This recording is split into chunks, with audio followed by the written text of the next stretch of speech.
Salutare tuturor! În acest video vă voi prezenta mini-tractoarele ProGarden Campo 1865 4WD și Campo 1865 4WD-H. Acestea au fost introduse în gama ProGarden în a doua parte a anului 2021. Sunt comercializate în două versiuni, una economică cu preț de lansare de 11.400 de lei și una cu echipare superioară cu preț de lansare de 14.400 de lei. Pe parcursul acestui video vă voi prezenta fiecare model și diferențele dintre ele. Motorizare. Tractorașele sunt echipate cu același motor, monocilindru, răcit cu aer, pe benzină, cu putere maximă de 18 cai, la turație maximă a motorului 3600 de rotații.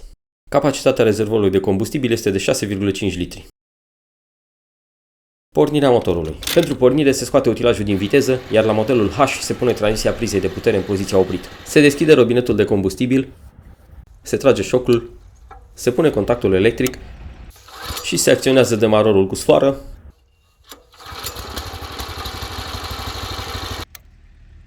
sau demarorul electric. Pentru oprire, se rotește cheia de contact în poziția oprită. Sistemul de direcție. Sistemul de direcție este de tip articulat, cu volan, fiind simplu de utilizat și adecvat acestui tip de utilaj. Așa cum vă voi arăta mai târziu, roțile din față se înlocuiesc cu frezele pentru săpat, iar acest sistem de direcție este suficient de rezistent și potrivit pentru astfel de aplicație. Direcția, așa cum este livrată din fabrică, este ușor imprecisă, fiind subviratorie. Acest comportament este cauzat pe de o parte de lipsa diferențialului, însă mai ales din cauza greutății prea mici distribuite pe roțile din față. Astfel, roțile din față au tendința de a se ridica ușor de la sol, cauzând subvirare. Pentru a elimina acest inconvenient este necesară montarea unei greutăți de 30-50 de kg în partea din față, iar direcția se îmbunătățește vizibil, având un comportament normal. Greutățile pot fi montate pe roți sau pe cadru de protecție din față. Eu vă recomand să le montați pe cadru, cât mai în față, pentru a amplifica forța de apăsare pe roți. Cu cât greutățile sunt mai în față, cu atât forța de apăsare este mai mare. O soluție economică este folosirea unor dare de beton, însă sunt multe alte posibilități. Transmisia. Transmisia este formată din două cutii de viteze complet independente, una pentru roțile din spate și una pentru cele din față, fiecare cu câte două trepte de viteză înainte și una înapoi. Cutia de viteză din spate are rapoarte de viteză mică, 1,8 și 3 km/h,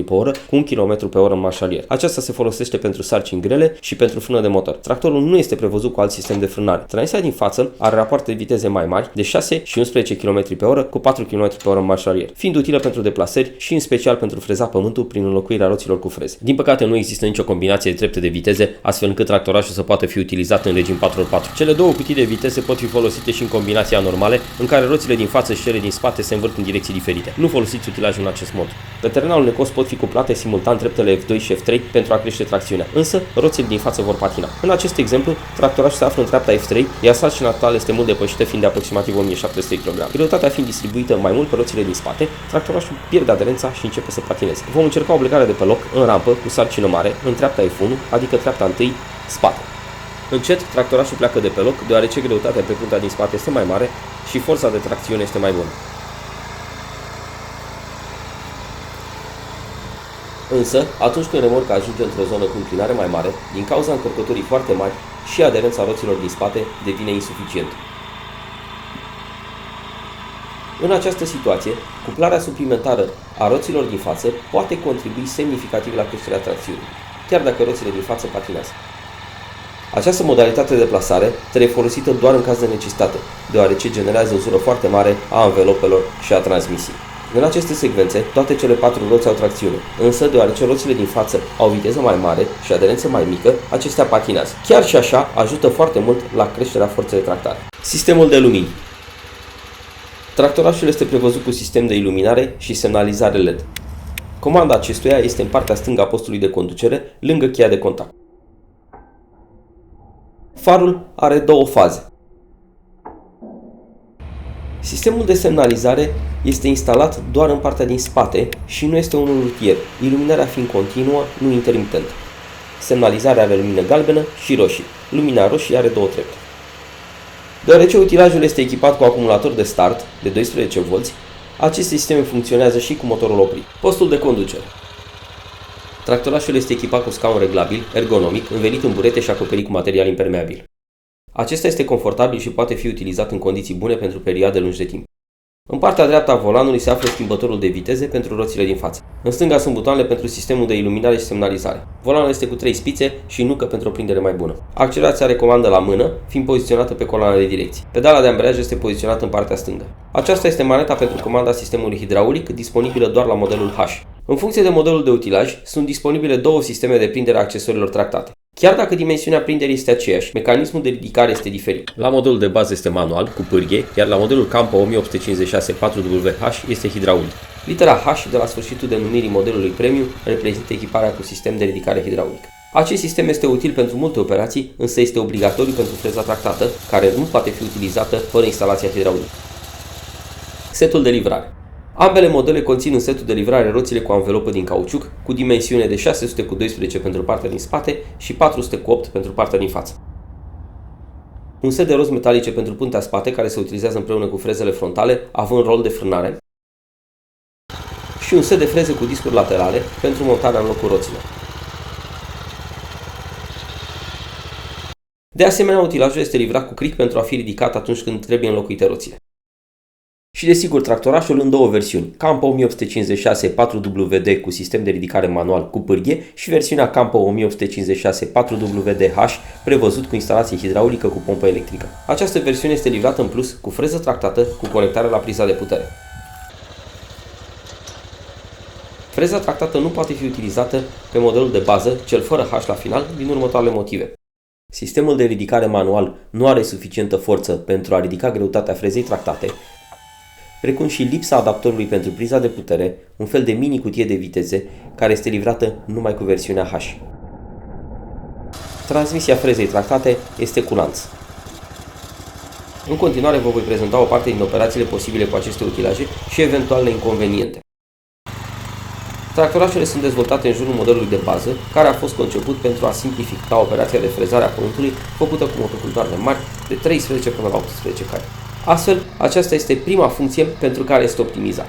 Munca este mai ușoară, deoarece se lucrează de pe scaun, nu mergând în spatele utilajului. În aceste imagini este un test de frezare în pantă pe un teren uscat care nu a fost curățat înainte de vegetație. În plus, în timpul testului au fost câteva picături de ploaie, suficiente cât să facă pământul de deasupra să se lipească de roți, fără să umezească pământul în adâncime. Acest utilaj este modelul Campo 1856 4WDH cu instalație hidraulică. Pentru cele mai bune rezultate, mai ales după câteva treceri, trebuie folosite roțile metalice. Acestea sunt fabricate special pentru a reduce viteza de înaintare și să permită frezelor care au o turație mult mai mare să sape pământul. Constructiv, roțile din spate au o viteză mult mai mică decât a celor din față pentru a susține această operație. Aceasta este echiparea corectă pentru săpat cu frezele în locul roților din față. Următoarea operație este înmănunțirea pământului cu freza tractată rotativă. Această operație este posibilă doar cu modelul mai scump, Campo 1856 4WH. Momentan este singurul cu această funcționalitate. Mărunțirea pământului se poate face numai pe un teren care a fost fie arat, fie săpat înainte. Utilizarea frezei în pământare fără să-i fost săpat înainte poate deteriora sistemul de transmisie la acestea. Acest tip de prelucrare a solului asigură o mărunțire foarte bună, dar și o nivelare a terenului. În acest moment, freza tractată este singurul accesoriu disponibil care se conectează la priza de putere. Arat. Arătura este o operație ceva mai complicată pentru acest tip de utilaj, din cauza dificultăților în distribuția greutății acolo unde este necesar. Practic, avem pe de o parte nevoie de greutate mare pe roțile din spate pentru a asigura o bună tracțiune, o greutate suplimentară în față pentru a împiedica tractorajul să se ridice când intră în brazdă și pentru a menține un control bun asupra direcției. Și nu în ultimul rând este necesară lestarea plugului, adică adăugarea unei greutăți care împreună cu un reglaj corect al plugului să permită efectuarea arăturii. Astfel, chiar dacă munca se face de pe scaun, poate fi mai dificil de pregătit utilajul decât în cazul unui motocultor, unde controlul forței de apăsare pe plug se face prin apăsarea pe ghidon și simpla cumpănire, balansarea utilajului pe axa roților. Chiar și în cazul modelului cu instalație hidraulică este necesară lestarea plugului, arătura fiind chiar mai complicată decât în cazul variantei simple. Aceasta din cauza că plugul este fix în raport cu planul roților și nu urmărește terenul, care de cele mai multe ori nu este perfect drept. Însă, odată familiarizat cu utilajul, cu plugul reglat corect, arătura este destul de simplă. Evident, în acord cu dimensiunea, puterea și greutatea utilajului. O atenție suplimentară trebuie acordată și adăugării unor sarcini sau greutăți prea mari, care pot duce la deteriorarea gravă a cutiei de viteze din spate. Tractarea remorcii. În acest test am folosit remorca RM600C cu sarcină maximă constructivă de 600 kg, pe care am încărcat-o cu aproape 1400 kg, mult peste orice situație normală de utilizare a ambelor utilaje. Tractorașul este manevrabil și poate să tracteze bine această sarcină pe suprafețe cu înclinare de 10-15%. Pentru pante cu înclinare mai mare și suprafețe alunecoase, tractarea încărcăturii de 1400 kg plus încă 300 kg masă proprie a remorcii, greutatea tractorașului și a operatorului pot necesita folosirea tracțiunii simultane pe toate roțile, însă folosirea pe distanțe mari și suprafețe aderente poate provoca uzura excesivă atât a anvelopelor din față cât și a transmisiei. Manevrabilitatea rămâne bună și în afara drumurilor dacă terenul este suficient de tare. Tractorașul nu este echipat cu sistem de frânare. Reducerea vitezei și oprirea, fiind făcute cu ajutorul cutiei de viteze, folosi frâna de motor. Viteza maximă în treapta 1 este de 1,8 km/h. Prin reducerea accelerației de la torația maximă de 3600 de rotații pe minut la 1000 de rotații pe minut, viteza scade la aproximativ 0,6 km/h, iar oprirea completă se face prin oprirea motorului. Cu sarcină tractată normală de sub 600 kg sau gol, tractorașul poate să meargă cu viteze de până la 11 km/h, mai ales dacă drumul are o aderență bună. Acest utilaj este destinat lucrărilor de mică mecanizare în agricultură și pentru deplasarea pe distanțe mici. Ca și în cazul altor utilaje, este foarte important să vă familiarizați cu comenzile acestuia înainte de a-l utiliza.